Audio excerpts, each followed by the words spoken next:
कूड़े करकट का ढेर, कठमुल्लों का ढेर, मदरसा और लुंगी छाप और गटर छाप का ढेर। ट्रंप जब सीटी बजाता है और आसिम मुनीर कुत्ते की तरह नाचना स्टार्ट कर देता है, दुम हिलाना स्टार्ट कर देता है। पता नहीं कौन सा वो नशा फूकते हैं कि उनकी आंखें नहीं खुल रही है और वो नशे में डूबे हुए हैं ट्रंप। जिस तरीके से हमास फिलिस्तीन से अल्लाह नाराज है राम जी, उसी तरीके से पाकिस्तान से भी अल्लाह नाराज है। आसिम मुनीर और शहबाज शरीफ के बाप की औकात नहीं है, जिन्ना के बाप की औकात नहीं है कि भारत को रोक सके। ऑपरेशन सिंदूर को अगर हम जोड़ लेते हैं तो 4 बार हमने पैंट उतरवाई है पाकिस्तान की सेना की। पाकिस्तान अपनी हरकतों से बाज नहीं आ रहा है, बार बार हिंदुस्तान को ललकार रहा है, बार बार उसको जो है टीज करने की कोशिश कर रहा है, लेकिन शायद उसको पता नहीं है कि भारत को छेड़ने का अंजाम क्या हो सकता है। पाकिस्तानी सेना प्रमुख असीम मुनीर कुछ दिन पहले अमेरिका के दौरे से वापस लौटे हैं।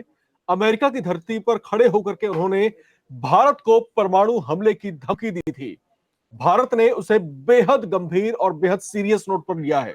हमारे साथ इस समय बातचीत के लिए मौजूद हैं सुप्रीम कोर्ट की एडवोकेट और बीजेपी की बहुत ही प्रख्यात नेता नाजिया इलाही खान जी। आपने इनको पाकिस्तान के चैनल्स में कई बार देखा होगा, वहां की खूब बखिया उधरती हैं ये।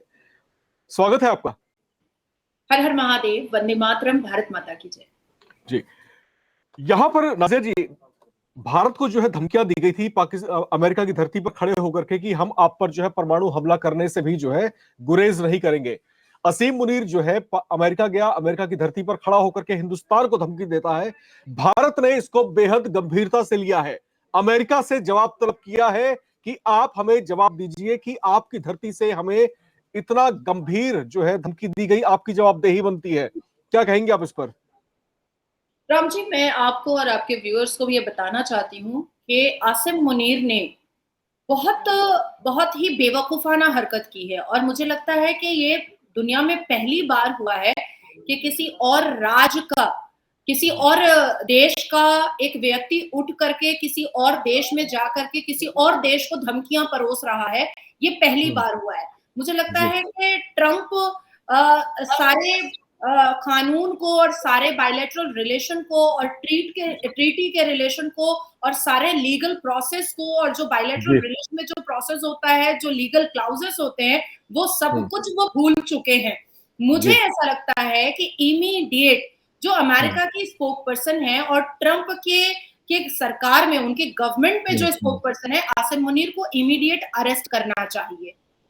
ये हिम्मत उन्होंने पैदा कैसे पैदा कर ली कि वो भारत को धमकियां परोस रहा है, कहां से बैठ करके, अमेरिका से बैठ करके, और किसने इनवाइट किया था? ट्रंप ने इनवाइट किया था। आसिम मुनीर ट्रंप का विसल डॉग हो सकता है। ट्रंप जब सीटी बजाता है और आसिम मुनीर कुत्ते की तरह नाचना स्टार्ट कर देता है, दुम हिलाना स्टार्ट कर देता है, उन दोनों को जो करना है वो करे। लेकिन अमेरिका की सरजमीन से बैठ करके आसिम मुनीर अगर भारत को धमकियां दे रहा है तो अमेरिका को इसमें लीगल स्टेप लेने की जरूरत है। लीगल स्टेप, बिल्कुल लीगल स्टेप की आवश्यकता यहां पर है। लेकिन चौंकाने वाली बात यह है कि टैमी ब्रूस जो विदेशी विभाग के प्रवक्ता है अमेरिका की, उन्होंने अब बोला है कि पाकिस्तान और भारत के साथ में हमारे जो संबंध है वो यथावत है, पहले की ही तरह है, उसमें कोई भी बदलाव नहीं है। ऐसा स्टेटमेंट देकर के भारत को कहीं ना कहीं कन्विंस करने की, कहीं ना कहीं आश्वस्त करने की कोशिश की गई है। लेकिन यहां पर सवाल ये उठता है नाजिया जी कि अमेरिका की धरती पर खड़ा होकर के पाकिस्तान का जनरल जो है इस तरह का बयान देकर के चला गया। परमाणु हमले की धमकी जो है कोई पटाखा नहीं है, ये जो है अपने आप में एक बेहद गंभीर विषय है, बेहद गंभीर मुद्दा है। और अमेरिका जो दुनिया की सबसे बड़ी ताकत अपने आप को बताता है, उसकी तरफ से एक भी जो है प्रतिकार नहीं होता, एक भी जो है उसकी तरफ से विरोध नहीं आता, कोई ऑफिशियल जो है स्टेटमेंट उसकी तरफ से नहीं आता कि वो असीम मुनीर की बात को जो है काटते। आप इस पर क्या कहेंगे? ये जो है दोहरा मापदंड क्यों? देखिए राम जी, सबसे पहले तो मैं आपको लीगल प्रोसेस, जो बायलैटरल रिलेशन के और ट्रीटी के रिलेशन के जो लीगल प्रोसेस होते हैं, उस हिसाब से अमेरिका की जो प्रवक्ता है, स्पोक पर्सन है, उन्होंने अगर ये कह दिया कि हम दोनों देशों के साथ हमारे रिलेशन अच्छे हैं और बेहतर रहेंगे और ये आसिम मुनीर की पर्सनल टिप्पणी है, हम इसमें कुछ नहीं बोल सकते, तो ऐसे भारत कन्विंस नहीं हो सकता है। मुझे लगता है कि अमेरिका की स्पोक पर्सन को दोबारा एक बार फिर से क्लॉजेस और बायलैटरल रिलेशन के जितने भी लीगल स्टेप्स हैं उसको पढ़ने चाहिए कि इस तरीके से एक टेरर धमकी एक टेरर थ्रेट किसी भारत देश को आसिम मुनीर दे करके जाएगा और अमेरिका उस पर भारत को कन्विंस करने की कोशिश करेगा अपने शब्दों के और अपने स्टेटमेंट के माध्यम से, ये बर्दाश्त नहीं किया जा सकता। और भारत की सरकार को भी एक गैजेट इशू करना चाहिए अमेरिका को कि क्या क्या स्ट्रैटेजी और क्या क्या प्लानिंग आसिम मुनीर बना करके इतने सारे वर्ल्ड कैमरा के सामने उसने ये बात रखी है। तो ये इस बात में कोई शक नहीं है कि उसने स्ट्रैटेजी और प्लानिंग की ही होगी। द सेकेंड थिंग इज कि ट्रंप को, मुझे फिर हंसी आ रही है ट्रंप पर कि पता नहीं कौन सा वो नशा फूकते हैं कि उनकी आंखें नहीं खुल रही है और वो नशे में डूबे हुए हैं ट्रंप। चौधरी रहमत अली, किसको नहीं याद होगा, चौधरी रहमत अली ने पाकिस्तान का नाम पाकिस्तान रखा था और 1933 में उन्होंने ये बात कही थी कि नाउ एंड नेवर, अगर अभी पाकिस्तान नहीं बना तो कभी नहीं बन पाएगा। जिन्होंने पाकिस्तान में आई नहीं लगाया था और पाकिस्तान का जो फुल फॉर्म था वो भी मैं आपके व्यूअर्स को मैं बताना चाहूंगी। पंजाब, अफगानिस्तान, कश्मीर, सिंध और बलोच को मिला करके उन्होंने पाकिस्तान शब्द निकाला था, जिस वक्त मुस्लिम लीग भी एक्सेप्ट नहीं कर रही थी और जिन्ना भी एक्सेप्ट नहीं कर रहा था। और फिर चौधरी रहमत अली ने सबको कन्विंस किया, उसने लीफलेट बांटे, उसने हैंडबिल बांटे और उसने सारे मुसलमानों के दिमाग में ये भरा कि इस्लामिक देश होना चाहिए। लेकिन मुद्दे की बात यह है कि 1947 जब पाकिस्तान बना और जब पहला जेट चौधरी रहमत अली का उतरा तो पाकिस्तान जो मुसलमान गए थे उन्होंने चौधरी रहमत अली को एक्सेप्ट करने से इनकार कर दिया था। तो जिसने पाकिस्तान शब्द बनाया, जिसने पाकिस्तान का फुल फॉर्म बनाया, जिसने मुसलमानों को इस्लामिक देश की विचारधारा दी, जिसने अखंड भारत को तोड़ने की हिम्मत दिखाई, जिसने हिंदुओं को ललकारा, जिसने हिंदुओं के हलक से इस्लामिक देश पाकिस्तान बनाने का टुकड़ा बनाया और सबके दिमाग में टेरर और आतंक भरा मुसलमानों के दिमाग में, वो मुसलमानों ने चौधरी रहमत अली को पाकिस्तान के इस्लामिक देश और पुराने देश की सरजमीन पर एक्सेप्ट नहीं किया। तो पाकिस्तान के मुसलमान से दोगला, मक्कार, झूठा, लफंगा, बेहुदा कोई हो ही नहीं सकता है। मुझे नहीं पता कि ट्रंप कैसे विश्वास कर रहा है और किस रणनीति और किस राजनीति के लिए ट्रंप ने आसिम मुनीर को अपना पालतू कुत्ता बनाया है। ये क्लियर होना बहुत जरूरी है। और देखिए, अमेरिका बहुत बड़ा देश है, देश की, दुनिया की जीडीपी का एक महत्वपूर्ण हिस्सा है, दुनिया के शेयर मार्केट में उथल पुथल का एक बहुत बड़ा हिस्सा है, दुनिया की इकोनॉमी का एक बहुत बड़ा हिस्सा है, दुनिया में G20 हो या G7 हो उसका एक बहुत बड़ा हिस्सा है। अमेरिका की सरजमीन पर अगर इतनी बड़ी बात आसिम मुनीर कह रहा है तो अमेरिका को, अमेरिका के प्रेसिडेंट को और अमेरिका की स्पोक्सपर्सन को जवाब तो देना पड़ेगा भारत को। बिल्कुल बिल्कुल। यहाँ पर देखिए, अब जो धमकी यहाँ पर दी गई है हिंदुस्तान को अमेरिका की सरजमी पर खड़े होकर के, उसके लिए भारत जो है अमेरिका से जवाबदेही चाहता है। हालांकि टैमी ब्रूस जो है उनकी तरफ से स्टेटमेंट आया है कि भारत यकीन करे, उसका नजरिया जो है हिंदुस्तान को लेकर के नहीं बदला है। लेकिन यहां पर इस बात का एहसास पाकिस्तान को क्यों नहीं है कि जिस परमाणु जो है संपन्न देश होने का जो है उसको घमंड है, असल में जो है परमाणु संपन्न होना जो है अपने आप में एक दायित्व की बात है, एक जिम्मेदारी की बात है। अगर आप एक परमाणु शक्ति हैं तो आपके ऊपर यह दायित्व है कि उस परमाणु शक्ति का इस्तेमाल जो है विश्व शांति के लिए आप करेंगे, ना कि किसी को धमकी देने के लिए। पाकिस्तान के जाहिल नेताओं की तरफ से बार बार इस तरह के बयान पहले भी आते रहे हैं, लेकिन भारत ने इस बार इसको बेहद गंभीरता से इस वजह से लिया है क्योंकि अब की बार यह स्टेटमेंट आया है पाकिस्तान की सेना के प्रमुख की ओर से, तो भारत इसको बेहद सीरियस नोट पर ले रहा है। इसी वजह से उसने जो है अमेरिका से पूछा भी है। आप जो है सुप्रीम कोर्ट की एडवोकेट भी हैं और आप जो है कानूनी पहलुओं को बेहद बारीकी से जानती समझती हैं। अब भारत के पास किस तरह के मजबूत विकल्प हैं, उसे क्या कुछ करना चाहिए और कौन से लीगल स्टेप अगर वो उठाना चाहता है तो वो उठा सकता है इंटरनेशनल फोरम पे? सबसे पहले राम जी, भारत को जो हमारे रक्षा मंत्री हैं और साथ साथ डॉक्टर एस जयशंकर हैं, वहां से एक गैजेट इशू होना चाहिए अमेरिका के लिए। और अमेरिका के जो रक्षा मंत्री हैं और वहां के जो फॉरेन एक्सटर्नल अफेयर मिनिस्टर है, उनसे बात करनी चाहिए कि आपकी सरजमीन पर जो इतना टेरर थ्रेट जो दिया गया है और वर्ल्ड के सभी कैमरा के सामने, न्यूज के सामने दिया गया है, इसको हल्के में भारत तो नहीं ले सकता है। और क्योंकि पाकिस्तान का चरित्र और पाकिस्तान के टेररिज्म ऑर्गेनाइजेशन का हिजाब ये यूनाइटेड नेशन में भी खुल चुका है, और आज तक यूनाइटेड नेशन ने जितने भी टेररिज्म ऑर्गेनाइजेशन को स्टैंप लगाया है वो सारे के सारे टेररिज्म ऑर्गेनाइजेशन पाकिस्तान में ही पाए जाते हैं, और ये यूनाइटेड नेशन खुद एक्सेप्ट किया है। जब आप यूनाइटेड नेशन के एप्स पर जाएंगे और गूगल में सर्च करेंगे और टेररिज्म ऑर्गेनाइजेशन सर्च करेंगे तो 77 टेररिज्म ऑर्गेनाइजेशन का नाम आता है, और वो सब के सब पाकिस्तान से जुड़े हुए नजर आते हैं। तो इस मुद्दे को डॉक्टर एस जयशंकर को बहुत ही महत्वपूर्ण तरीके से लेने की जरूरत है, और साथ ही साथ रक्षा मंत्री श्री राजनाथ सिंह जी को बहुत ही महत्वपूर्ण तरीके से लेने की जरूरत है। इसमें जरा सी भी कोताही या जरा सा भी इग्नोरेंस नहीं चलेगा, और अमेरिका को इमीडिएट गैजेट इशू करना है, सिर्फ फोन पर नहीं कि आपके सरजमीन पर, आपके देश पर ये आसिम मुनीर कैसे बोल करके गया है, लिखित रूप में गैजेट पेश करने की जरूरत है, गैजेट सबमिट करने की जरूरत है, जिसमें एक टाइम लिमिटेशन देने की जरूरत है कि 3 दिन में या 7 दिन में या 15 दिन में आप इंक्वायरी करके आप मुझे बताएं, और आपने अपने देश में ये टेरर थ्रेट के ऊपर आपने अपने देश में आसिम मुनीर के खिलाफ क्या क्या कार्रवाइयां की हैं वो भी आप हमें बताएं। तीसरी चीज जो बहुत ही महत्वपूर्ण चीज आती है कि देखिए पाकिस्तान का चरित्र और पाकिस्तान का जो न्यूक्लियर पावर है या टेररिज्म ऑर्गेनाइजेशन है या उसामा बिन लादेन को पालना पोसना है या दाऊद इब्राहिम को पालना पोसना है, या अब तक पाकिस्तान और दाऊद इब्राहिम का कनेक्शन हमारे देश के बॉलीवुड से है, और अब अभी ऑपरेशन सिंदूर में हमने देखा है कि कितने पाकिस्तानी जो है वो भारत में रह रहे थे। तो ये भी हमारे रक्षा मंत्री और डॉक्टर एस जयशंकर को एक दोबारा स्टेप लेना पड़ेगा कि फिर से स्क्रूटनी कराई जाए कि कितने पाकिस्तानी अब भी बच गए हैं, और इमीडिएट उनको निकाल बाहर करने की जरूरत है, क्योंकि इस थ्रेट को हल्के में नहीं लेना चाहिए।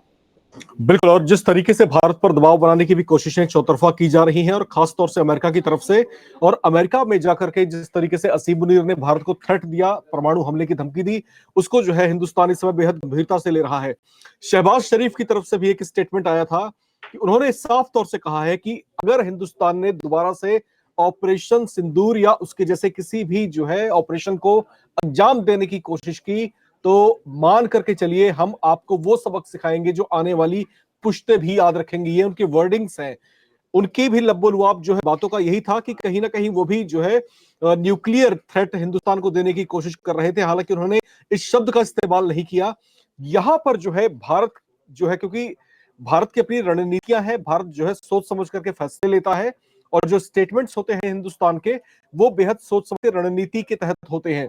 भारत यहां पर थोड़ा सा माहौल उसका शांत है, थोड़ा सा साइलेंस मेंटेन कर रहा है। इसके पीछे क्या कुछ आप देख पाती हैं? ऐसा क्यों? यहाँ पर इंस्टेंट रिटेलिएशन जो होना चाहिए वो क्यों नहीं हो रहा?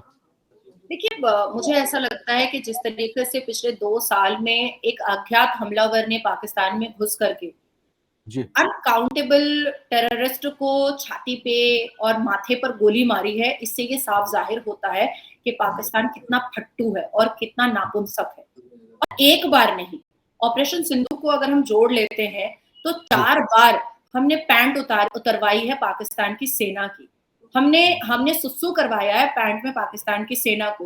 पैंट उतार करके पाकिस्तान की सेना खड़े होकर के सलामी दे चुकी है कि अल्लाह बड़ा है, कि भारत की सेना बड़ी है। ये हमने बहुत आराम से करवाया था। अब आती है बात कि मुझे याद है कि ऑपरेशन सिंदूर के वक्त में पाकिस्तान के पार्लियामेंट में ये कहा जा रहा था कि अगर सेनाएं कम पड़ जाएंगी तो मदरसों से बच्चों को निकाला जाएगा जिहाद करने के। तो निकालो, क्योंकि सेना तो है नहीं तुम्हारे पास और भीख मांगा हुआ पैसा है तुम्हारे पास, कितना दिन चला पाओगे? क्योंकि भारत बहुत ही स्ट्रॉन्ग है, पूरी दुनिया में 4थे पोजीशन पर है डिफेंस में, कैसे लड़ पाओगे? उसके बाद आती है बात कि पाकिस्तान जो अपनी बहू बेटियों को बेच करके अपना घर संसार चलाता है, वो भारत से लड़ने के लिए या बड़ी बड़ी डींगे इसलिए हाँक रहा है क्योंकि पाकिस्तान को शहबाज शरीफ हो, मरियम नवाज हो या आसिम मुनीर हो, ये पाकिस्तान को पता चल चुका है कि पीओके भारत लेकर रहेगा।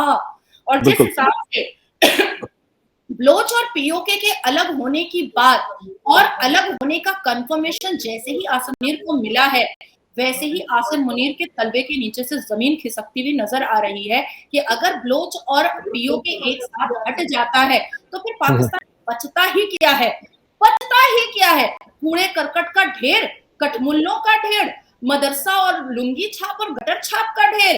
जैसे ही बलोच और पीओके हटेगा, पूरी ऑलरेडी 56 मुस्लिम कंट्री ने बॉयकॉट कर दिया है, मक्का मदीना और अरब ने बॉयकॉट कर दिया है पाकिस्तान को, पर पीओके और बलोच हटने के बाद पूरी दुनिया पाकिस्तान को बॉयकॉट कर देगी। ये बात उनको बहुत अच्छे से पता है और ये भी पता है कि लुंगी छाप मदरसा छाप खटकर नहीं कमाते, उनको फितरा ज़कात और खैरात ही मांगना पड़ता है। तो जब कोई फितरा ज़कात खैरात भीख देगा नहीं तो जो बचेगा छोटा सा पाकिस्तान वो चलेगा कैसे? तो ये सारी दुविधाएं और ये सारी मुश्किलात, ये बात पता चल चुकी है आसिम मुनीर को, इसलिए वो फड़फड़ा रहा है और डींगे हाँक रहा है। भारत डरने वाला नहीं है, हम पीओके लेंगे, लेकर रहेंगे और नाक के नीचे से लेंगे। आसिम मुनीर और शहबाज शरीफ के बाप की औकात नहीं है, जिन्ना के बाप की औकात नहीं है कि भारत को रोक सके। बिल्कुल। और पाकिस्तान के आंतरिक हालात की बात करें तो उसके अपने कई प्रोविंसेस जो है वो टूट की कगार पर है। यहाँ पर जो 14 अगस्त तारीख है आज और पाकिस्तान का स्वतंत्रता दिवस वो सेलिब्रेट कर रहा है। एक तरफ स्वतंत्रता दिवस सेलिब्रेट कर रहा है, इंडिपेंडेंस डे मना रहा है, पीओके के रीजन में जो है इतना जबरदस्त वहां पर जो है विरोध प्रदर्शन हुआ है पाकिस्तान सरकार को लेकर के और आसिम मुनीर को लेकर के ऐसी ऐसी नारेबाजियां की गई हैं कि वो शब्द मैं यहां पर ऑन कैमरा नहीं ले सकता। आंतरिक हालात तो इनके खोखले हैं, भारत को ये धमकियां दे रहे हैं। ये हो क्या रहा है, बिखराव की स्थिति है पाकिस्तान में इस समय? नाज़िया जी, सबसे पहले तो मैं ये पूछना चाहती हूँ पाकिस्तान, आसिम मुनीर से भी, शहबाज शरीफ से भी और जो पुराने लोग हैं पाकिस्तान के, कि पाकिस्तान को 14 अगस्त को तो जन्मदिन मनाना चाहिए। आजादी किससे आजादी मिली भैया? आजादी मिली किससे तुमको? तुम किससे लड़े? तुम किससे लड़ करके पाकिस्तान जीते? तुमने क्या फतह किया? तुम्हें तो भीख के कटोरे में पाकिस्तान मिल गया था। तुमने अखंड भारत को तोड़ा और गांधी को और नेहरू को तुमने स्ट्रैटेजिकली ब्रेन वॉश किया और तुमने धोखे से ले लिया भीख के कटोरे में। भीख खाने की औकात तो पिछले 76 साल से है, तो जमीन भी तो भीख में मिली है। तुमने तो जीता नहीं है किसी से, मुगल से जीता, ब्रिटिश से जीता, किससे जीता? किसी से भी तो नहीं जीता। तो आजादी मनानी नहीं चाहिए। दूसरी बात आती है कि आसिम मुनीर जब अपना यूनिफॉर्म पहनता है ना राम जी, तो बहुत सारे मेडल लगाता है। तो मैं हमेशा पूछती हूँ कि कौन से चोर मार्केट से खरीदा है आसिम मुनीर, क्योंकि जीता तो कुछ भी नहीं है, जंगे तो कोई नहीं लड़ा है, और जंगे अगर लड़ता है तो फिर पैंट भी खोलना पड़ता है भारत की सेना के सामने। इसके अलावा अफगान से जब उनकी जंगे हुई थी तो अफगान ने जीता था। लिस्ट ऑफ बैटल अगर निकालते हैं पाकिस्तान का तो एक भी जंग पाकिस्तान ने नहीं जीता है, ये तो ऑन रिकॉर्ड है। तो ये मेडल लगता किस बात का है? ये मेडल कहीं चोर मार्केट से आसिम मुनीर ने खरीदा तो नहीं है 25-25 पैसे में? तो मुझे ऐसा लगता है। दूसरी चीज, पाकिस्तान बहुत ही डम, बहुत ही इलिटरेट और बिल्कुल ही आर्थिक व्यवस्था से बिल्कुल वीक, जहाँ के पोर्ट बिके हुए हैं, जहाँ पर अपने ही कभी बलोच से लड़ाई होती है, कभी तेरा मेरा रिश्ता ला इलाहा दिखाई देता है, अफगानियों को वो लोग बेघर कर देते हैं और उनकी बहू बेटियों की इज्जत आबरू लूट लेते हैं, उनका जमीन जायदाद लूट लेते हैं और उसके बाद ला इलाहा गटर में चला जाता है, तेरा मेरा रिश्ता भी गटर में चला जाता है, उम्मा और फी सबिलिल्लाह का कॉन्सेप्ट भी गटर में चला जाता है। तो ये बेसिकली ये लोग मुगल की मानसिकता रखने वाले पाकिस्तानी मुसलमान है। ये अल कुरान और प्रॉफिट मोहम्मद को मानने वाले या फॉलो करने वाले मुसलमान बिल्कुल भी नहीं है। जीत इनकी नहीं होनी है। जिस तरीके से हमास फिलिस्तीन से अल्लाह नाराज है राम जी, उसी तरीके से पाकिस्तान से भी अल्लाह नाराज है और पाकिस्तान को कब्रिस्तान बनने से कोई नहीं रोक सकता है, इवन आसिम मुनीर भी नहीं रोक सकता है। इस बीच एक बहुत बड़ा घटनाक्रम भी हुआ है नाज़िया जी, जिसको हम यहाँ पर छोड़ेंगे नहीं। बलूचिस्तान के जो बलूच लिबरेशन आर्मी है, जो सशस्त्र मुहिम है बलूच स्वतंत्रता संग्राम की, उस बीएलए को जो है अमेरिका ने आतंकी संगठन घोषित कर दिया है। इसको लेकर के क्या कहना है आपका? देखिए, अमेरिका अभी पता नहीं ट्रंप कैसे उसामा बिन लादेन को भूल गए हैं और वो पूरे अपने अमेरिकन सिटीजन को वो रिस्क में डाल रहे हैं किसी ऐसे देश पर विश्वास करके या किसी ऐसे देश को अपना पालतू कुत्ता बना करके, जो किसी का नहीं हो सकता, अपने कौम का नहीं हो सकता, अपने मजहब का नहीं हो सकता, अपने अल्लाह का नहीं हो सकता, अपने प्रॉफिट का नहीं हो सकता, तो वो ट्रंप का क्या हो सकता है। बात सिर्फ इतनी है, बाप बड़ा ना भैया, सबसे बड़ा रुपया। अभी पाकिस्तान को रुपया की जरूरत है, इसीलिए वो ट्रंप का तलवा चाट रहा है और ट्रंप का कुत्ता बनकर के बैठा हुआ है। अभी जब जब कुछ बुरा होगा अमेरिका में, तब ट्रंप को लगेगा कि भैया सत्ता भी गई, नाम भी गया, और मैं कॉर्नर भी हो गया, और मेरे ऊपर बहुत सारे केसेस भी लग गए कि आपकी वजह से अमेरिका में ये सब कुछ हुआ है। लेकिन इट विल टेक टाइम। लेकिन हम लोग, हमारे अंदर धैर्य बहुत होता है और हम देखेंगे जरूर, लेकिन ये सारे फैसले अमेरिका के गलत है। बिल्कुल, यहाँ पर बलूचिस्तान लिबरेशन आर्मी जो है, इसको आतंकी संगठन घोषित किया गया है, इसको बैन किया गया है। और बिल्कुल नहीं है, sorry to interrupt Ram ji, बिल्कुल नहीं है। बलोच और डॉक्टर महरंग के समर्थन में मैं खड़ी हूँ, और बलोच और डॉक्टर महरंग को अगर कभी भी मेरी जरूरत होगी तो मैं जरूर बलोच जाऊंगी और उनकी आवाज से आवाज मिलाऊंगी। इवन डॉक्टर महरंग से मैंने बिल्कुल डायरेक्ट कहा है कि जब भी आपका देश बन जाएगा, सबसे पहले आपके ओथ में मैं आऊंगी, मैं आपके बगल में खड़ी रहूंगी। बिल्कुल, एक क्रांतिकारी आवाज है महरंग बलोच, और बहुत बड़ी नेता है, बलूचिस्तान लिबरेशन आर्मी में भी जो है सक्रिय रही हैं, और बलूचिस्तान की जो स्वतंत्रता का जो संग्राम है उसमें जो है एक प्रमुख नाम है। और यहाँ पर जो है नाजिया जी को आप मेरे साथ इस समय विंडो में देख पा रहे हैं। नाजिया जी हिंदुस्तान से एक क्रांति की आवाज है, एक बुलंद आवाज है, और प्रखरता से बात अपनी रखती हैं। पाकिस्तान जिस तरह की गतिविधियों में लगा हुआ है, उसको शायद आंखों का जो सावन का अंधा होता है, उसको कुछ दिखाई नहीं देता। उसका जो है फॉरेन एक्सचेंज पूरी तरीके से खाली पड़ा है। कंगला पाकिस्तान है, दूसरों से एक्सपेक्ट करता है कि हमारे कटोरे में आके हमको थोड़ी भीख डाल दी जाए।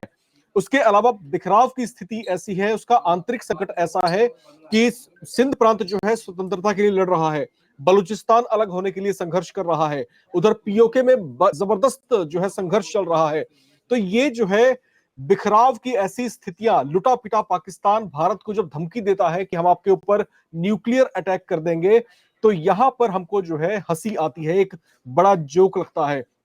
और शायद पाकिस्तानी आवाम इस समय अगर हमारे चैनल को देख रही होगी और हमारी इस डिस्कशन में अगर वो शामिल होगी, तो उसको शायद इस बात का मंथन खुद से भी करना चाहिए, खुद भी विचार करना चाहिए कि आपके पास आखिर है क्या, आपके हुक्मरान जो है आपको दे क्या रहे हैं, आपका भविष्य किस अधर में है, आपको देखना चाहिए। तो यहां पर जो है कम से कम इन तमाम चीजों का आपको एहसास होना चाहिए कि आपका देश किस दिशा में जा रहा है, किस बर्बादी की तरफ बढ़ निकला है। बहरहाल हमारे साथ नाजिया इलाही खान जी जुड़ी हुई थी, और इन तमाम पहलुओं पर जो है अपनी बात रखने के लिए और हमारे साथ जुड़ने के लिए आपका बहुत बहुत शुक्रिया। हर हर महादेव।